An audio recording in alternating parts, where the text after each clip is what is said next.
The Steam House by Jules Verne. Translated by Agnes D. Kingston. Lake Puturia. Lake Puturia, on which Steam House had found a temporary refuge, is situated 25 miles to the east of Dumo. This town, the chief place in the English province to which it has given its name, is in a fair way of prosperity, and with its 1,200 inhabitants, reinforced by a small garrison, commands this dangerous portion of Bundelkund. Beyond its walls, however, especially towards the east, in the uncultivated region of the Vindhyas, partly occupied by the lake, its influence can only slightly make itself felt. But after all, what could happen to us worse than the adventure with the elephants, from which we had come out safe and sound? Our situation was still, however, somewhat critical, since the greater part of our stores had disappeared with number 2. It was hopeless even to think of patching up our ill-fated carriage. Turned over and crushed among the rocks, we knew that the mass of elephants must have passed over its remains, and that only shapeless debris could be left. And yet, besides being the lodging of our attendants, that house contained not only the kitchen and pantry, but our store of provisions and ammunition. Of the latter we now had but a dozen cartridges. It was not probable, however, that we should wish to use firearms before our arrival at Jubbulpore. As to food, that was another question, and one more difficult to answer. We had indeed nothing to eat of any description. Even supposing that we reached the town, 43 miles distant, by the next evening, we must resign ourselves to passing 24 hours without food. There was no help for it. Under these circumstances, the most melancholy among us was naturally Monsieur Parizard. The loss of his pantry, the destruction of his apparatus, the scattering of his stores, had pierced him to the heart. He could not conceal his despair, and forgetful of the dangers through which we had been so miraculously preserved, regarded the disaster as an entirely personal misfortune. Whilst we were all assembled in the saloon, discussing what was best to be done, Monsieur Parizard, with the most solemn face, appeared at the door, and begged to make a communication of the utmost importance. "Speak, Monsieur Parizard," replied Colonel Munro, signing to him to enter. "Gentlemen," gravely said our dismal cook, "you cannot but know that all the stores contained in the second carriage of Steam House have been destroyed in the late catastrophe. Had a few provisions remained, I should have had some difficulty in preparing you even the most modest repast without a kitchen." "We know it, Monsieur Parizard," answered the Colonel. "It is to be regretted, but if we are compelled to fast, we must fast, and make the best of it." "It is the more to be regretted indeed, gentlemen," resumed our cook, "when we are actually within sight of the herd of elephants which assailed us, of which more than one fell under your murderous fire." "That's a fine sentence, Monsieur Parizard," interrupted Captain Hood. "With a few lessons you would soon learn to express yourself with as much elegance as our friend Matthias Van Gwitt." At this compliment Monsieur Parizard bowed, taking it all seriously, then with a sigh continued: "I say then, gentlemen, that a unique occasion for distinguishing myself in my business has offered itself. The flesh of the elephant, as may be supposed, is not all good, most of the parts being unquestionably hard and tough, but it appears that the author of all things has placed in the huge mass of flesh 2 choice morsels, worthy to be served at the table of the Viceroy of India. I mean the tongue of the animal, which is extraordinarily savory when it is prepared by a recipe which is exclusively my own, and also the feet of the pachyderm." "Pachyderm? Very good, although proboscidean may be more elegant," put in Hood, with an approving gesture. "With the feet," resumed Parizard, "may be made one of the best soups known in the culinary art, of which I am the representative in Steam House. You make our mouths water, Monsieur Parizard, answered Banks. Unfortunately, on one account, and fortunately on another, the elephants have not followed us into the lake, and I fear much that we must renounce, for some time at least, any idea of foot soup or a tongue ragout made from this savory but formidable animal. Would it not be possible, said the cook, to return to land and procure— Out of the question, Monsieur Parizard. However dainty and perfect your preparations would be, it would not do to run such a risk. Well, gentlemen, returned our cook, pray accept my expression of the great regret I feel on the subject of this deplorable adventure. Your regrets are well expressed, Monsieur Parizard, replied Colonel Munro, and we give you credit for them. As to dinner and breakfast, don't think about such a thing until we reach Jubbulpore. I must then withdraw, said Parizard, bowing without losing any of the gravity which was habitual to him. We could have laughed heartily at our cook's speeches and appearance had we not been so occupied with other matters. In fact, another complication had arisen. Banks informed us that the thing most to be regretted was not the want of provisions, not the want of ammunition, but the lack of fuel. There was nothing wonderful in this, since for 48 hours it had not been possible to renew the supply of wood necessary for the feeding of the machine. The last of our store was thrown into the furnaces as we reached the lake. It would have been impossible to go on for another hour, so if we had not found a refuge then, the first carriage of Steam House would have shared the fate of the second. Now, added Banks, we have nothing more to burn. Pressure is becoming lower. It has already fallen to 2 atmospheres, and there is no means of raising it. Is our situation really as serious as you seem to think, Banks? Asked the Colonel. If we only wanted to get back to the shore, from which we are now but a little distant, that would be practicable, said Banks. A quarter of an hour would do it. But to return to a spot where doubtless the elephants are still collected would be highly imprudent.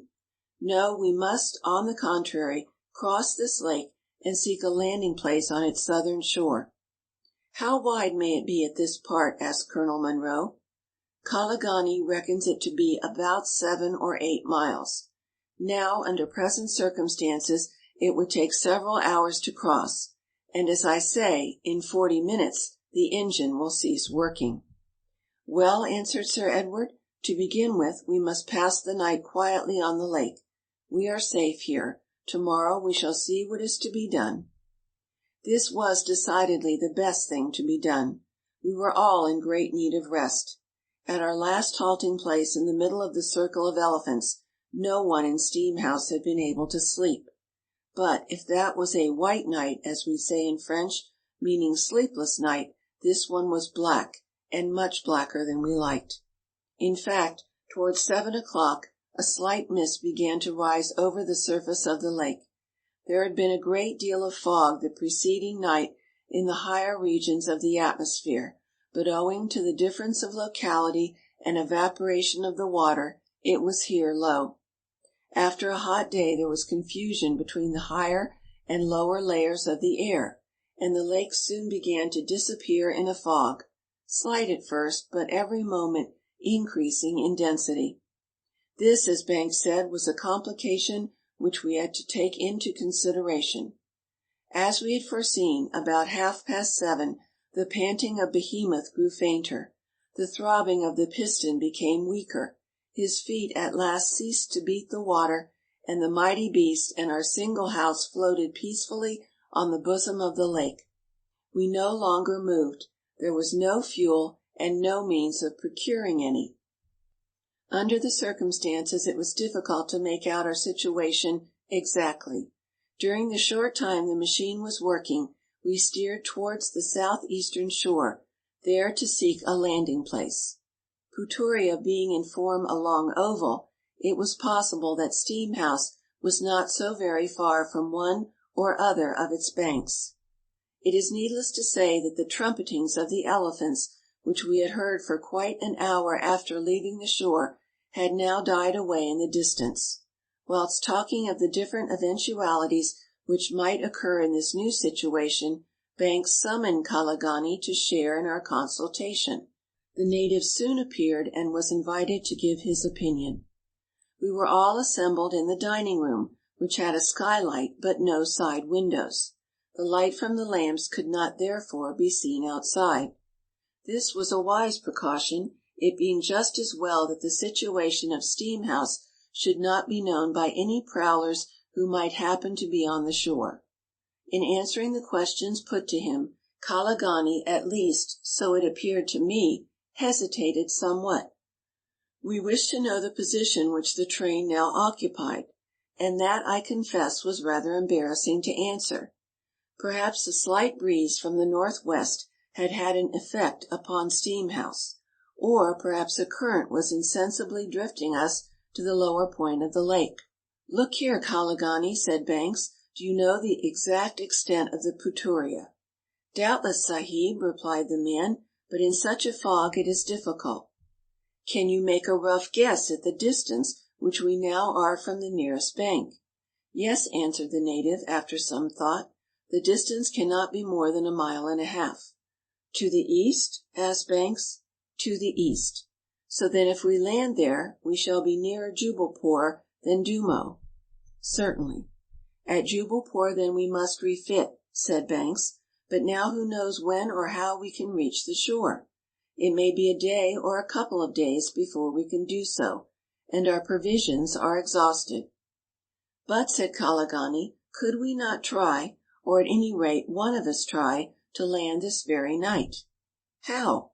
"By swimming to shore." 1.5 miles in such a dense fog," returned Banks. "A man would risk his life."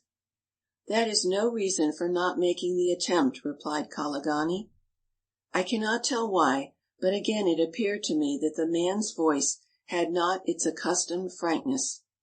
"Would you attempt this swim?" asked Colonel Munro, fixing his steady gaze on the countenance of the native. "Yes, Colonel, and I have every reason to believe I should succeed." "Well, my man," resumed Banks, "in doing this you would render us a great service. Once on shore you will easily reach Jubbulpore, and from that place send us the help we need." "I am ready to start at once," was Kalagani's quiet response. I expected Colonel Munro to thank our guide for having consented to perform such a perilous task, but after giving him another long and attentive look, he summoned Gomi. The servant appeared. "Gomi," said his master, "are you not an excellent swimmer?" "Yes, Sahib." 1.5 miles on a night like this, through the calm waters of the lake, would not be too much for you?" "Not 1 mile, nor even 2." "Well," resumed the colonel, "here is Kalagani offering to swim across to the shore nearest to Jubbulpore. Now in the water, as well as on the land, in this part of Bundelkund, 2 bold and intelligent men, being able to assist each other, have a better chance of succeeding. Will you accompany Kalagani?" "Directly, Sahib," answered Gumi. "I do not need any one," said Kalagani. "I willingly accept Gumi as a companion." "Go then, my men," said Banks, "and be as prudent as you are brave." This settled, Colonel Munro called Gumi aside and gave him a few brief directions. 5 minutes after, the 2 natives, each with a parcel of clothes on his head, slipped over the side into the water. The fog being now very dense, a few strokes carried them out of sight. I asked Colonel Munro why he had been so anxious to send a companion with Kalagani.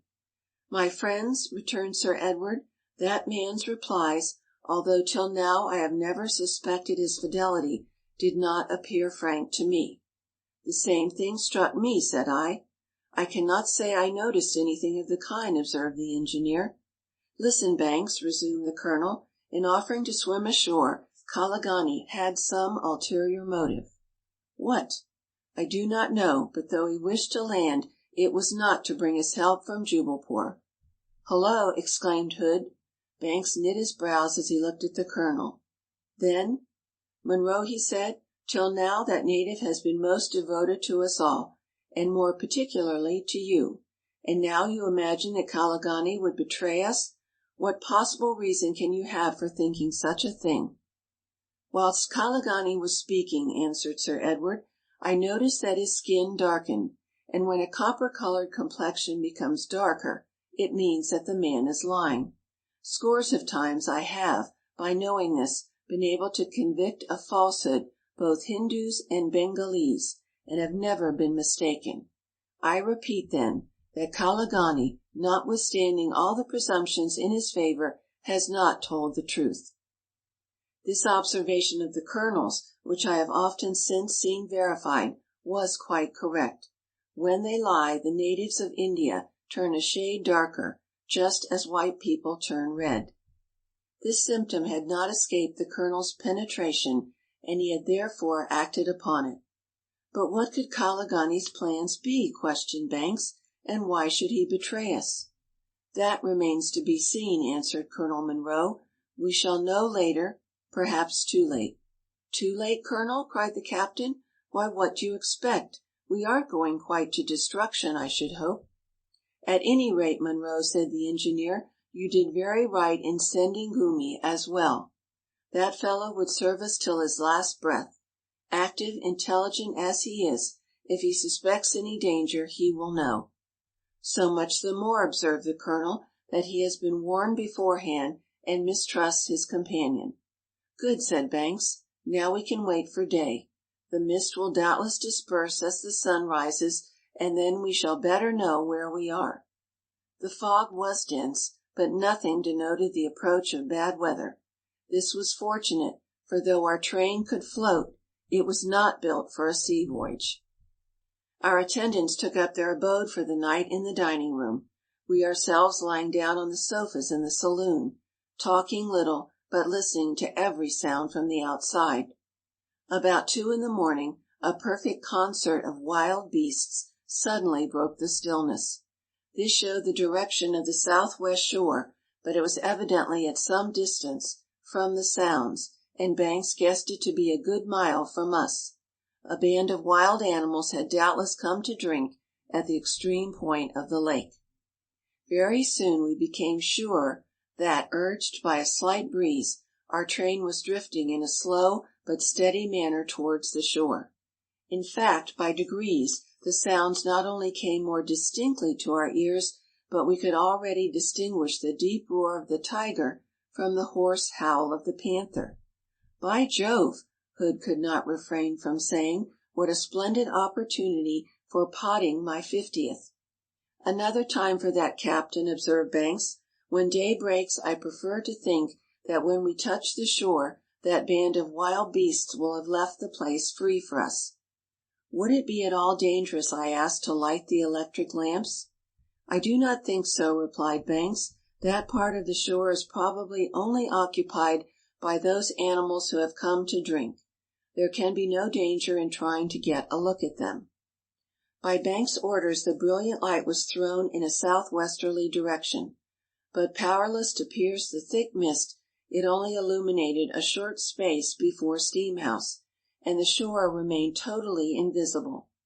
However, the sounds becoming more and more clear showed that the train had not ceased to drift. The wild beasts were evidently very numerous, though there was nothing astonishing in this, since Lake Pretoria is the natural watering place for all the animals in that part of Bundelkund. "I only hope Gumi and Kalagani won't fall into the clutches of those brutes," observed Captain Hood. "It is not tigers that I dread for Gumi," responded the Colonel. Colonel Munro's suspicions had evidently increased, and for my part I began to share them. Yet the good offices of Kalagani since our arrival in the Himalayan regions, his unquestionably useful services, his devotion on both occasions that he had risked his life for Sir Edward and Captain Hood, all told in his favour. But when the mind once allows a doubt to gain an entrance, the value of deeds performed grow less, their character changes, we forget the past, and dread the future. And yet what motive could the man possibly have for betraying us? Had he any reason for personal hatred against the inhabitants of Steam House? Assuredly not. Why then should he lead them into an ambush? It was most inexplicable. All felt quite bewildered on the subject, and longed impatiently for the denouement. About 4 o'clock the roaring of the wild beasts abruptly ceased. What struck us as curious in this was that they did not grow gradually distant and drop off, one after another, as each took a last bumper and roared a farewell to his fellows. No, this was instantaneous. It was just as if some chance disturbed them in their carouse and caused their flight. Evidently they returned to their dens and lairs, not like beasts going quietly homeward, but like beasts running away. Silence succeeded. The cause was not apparent to us now, but nevertheless it increased our anxiety. As a precautionary measure, Banks ordered the lamps to be extinguished. If the animals had fled on the approach of a band of those highway rovers who frequent Bundelkund and the Vindhyas, it was most necessary carefully to conceal the situation of Steam House. The stillness was not even broken by the ripple of the water, for the breeze had fallen. Whether or not the train was continuing to drift in a current, it was impossible to know, but with the day we hoped the fog would disperse. I looked at my watch. It was 5 o'clock. Without the mist there should have been light enough to allow us to see some miles round. But the veil was not lifted. We were compelled to wait. Colonel Munro, McNeil, and I in front, Fox, Caluth, and Monsieur Perizard at the back, Banks and Storr in the howdah, and Captain Hood perched on the neck of the gigantic animal near the trunk, like a sailor on the topmast of a ship. All watched and waited for the first shout of "Land!" Towards 6 o'clock a breeze sprang up, which gradually freshened. The first rays of the sun pierced the fog. It cleared, and the horizon lay before us. "Land!" shouted Captain Hood. There to the southeast was the shore. It formed at the extremity of the lake a sort of narrow creek with a well-wooded background. The mist rose and left exposed to view the distant mountains. The train was now floating not more than 200 yards from the other end of the creek, and it was still drifting on under the influence of the northwest breeze. Nothing was to be seen on the shore, not an animal nor a human being. It seemed a perfect desert. We could not even perceive a cottage or farm under the trees. A landing might surely be effected here without danger. The wind sent us slowly onwards. We neared the shore. At last we touched. A better place for landing could not have been chosen, for here the bank was low, sandy, and shelving. But now it was impossible to move another inch. Without steam we could not advance a step on the road which the compass told us must be the way to Jubbulpore. Without losing a moment, therefore, we all followed Hood, who was of course the first to leap on to the beach. "Fuel, fuel!" cried Banks. "In an hour we shall be under pressure and then forward." This was easy work. The ground all around was strewn with dead wood, fortunately dry enough to be used at once. We had only to fill the furnaces and load the tender. All hands were soon hard at it, Caluth alone remaining on the engine to receive and stow away what we collected. This was amply sufficient to take us to Jubbulpore, and at that place we could take in a supply of coal. As to food, the want of which speedily made itself felt, why the hunters belonging to the expedition were not forbidden to shoot any game they might come across. Monsieur Perizard could borrow Caluth's fire, and we must satisfy our hunger as well as we could. In an hour's time the steam had reached a sufficient pressure. Behemoth began to move, ascended the slope, and set foot on the road. "Now for Jubbulpore!" cried Banks. But before Storr had time to give even a half turn to the regulator, furious shouts burst from the neighbouring forest. A band of at least 150 natives rushed out and made directly at Steam House. In a moment the howdah, the carriage, both front and rear, were invaded. Before we knew where we were, we found ourselves seized, dragged 50 paces from our train, and held so firmly that it was impossible to free ourselves. Judge of our wrath and fury when we were compelled to behold the scene of destruction and pillage which ensued. The natives, hatchet in hand, fell to the work of devastation and ruin. Of the interior furniture soon nothing was left. Then fire finished what the axe began, and in a few minutes all that could burn in our second carriage was in flames. "The blackguards! The scoundrels!" yelled Captain Hood, struggling in the grasp of several natives. All abuse was in vain, for the robbers could not even understand what was said. As to escaping from those who held us, it was not to be thought of. The flames died down, leaving only the bare skeleton of our travelling house, which had journeyed half over the peninsula. The natives next applied themselves to Behemoth, eager to destroy him also. But here they were impotent. Neither axe nor fire could make the smallest impression on the thick iron skin of the creature, nor on the engine which he bore within. In spite of all their efforts, he remained unhurt, to the triumph of Captain Hood, who uttered shouts of mingled joy and rage. At this moment a man came forward, evidently the chief of the band. The men immediately drew up in order before him. Another man accompanied him. All was explained, for in him we recognized our guide, Kalagani. Of Gumi there was no trace. The faithful servant had disappeared, and the traitor only remained. No doubt the devotion of the brave man had cost him his life, and we should never see him again. Kalagani advanced straight to Colonel Munro, and quite coolly, without the faintest sign of shame, pointed him out. "This one," said he. Instantly Colonel Munro was seized and dragged away, soon disappearing in the midst of the band, who at once set off in a southerly direction without allowing us to give him one grasp of the hand or exchange a last farewell. Hood, Banks, and the rest of us struggled in vain to free ourselves and fly to our friend's assistance. 50 rough hands threw us to the ground. Another movement and we would have been strangled. "Don't resist, it's useless," said Banks. The engineer was right. We could do absolutely nothing to save the colonel. It was better to reserve all our energies for another attempt. When a quarter of an hour had elapsed, the natives who detained us suddenly let go their hold and darted off in the track of the first band. To follow them would have caused a catastrophe of no advantage to Sir Edward, and yet we would have done anything to be with him once more. "Not another step," said Banks. We obeyed. It was very evident that Colonel Munro, and he alone, was the object of this attack of the natives, led by Kalagani. What were the intentions of the traitor? He surely was not acting on his own account. Who, then, could he be obeying? The name of Nana Sahib came, with ominous meaning, into my mind. Here ends the manuscript written by Mauclair.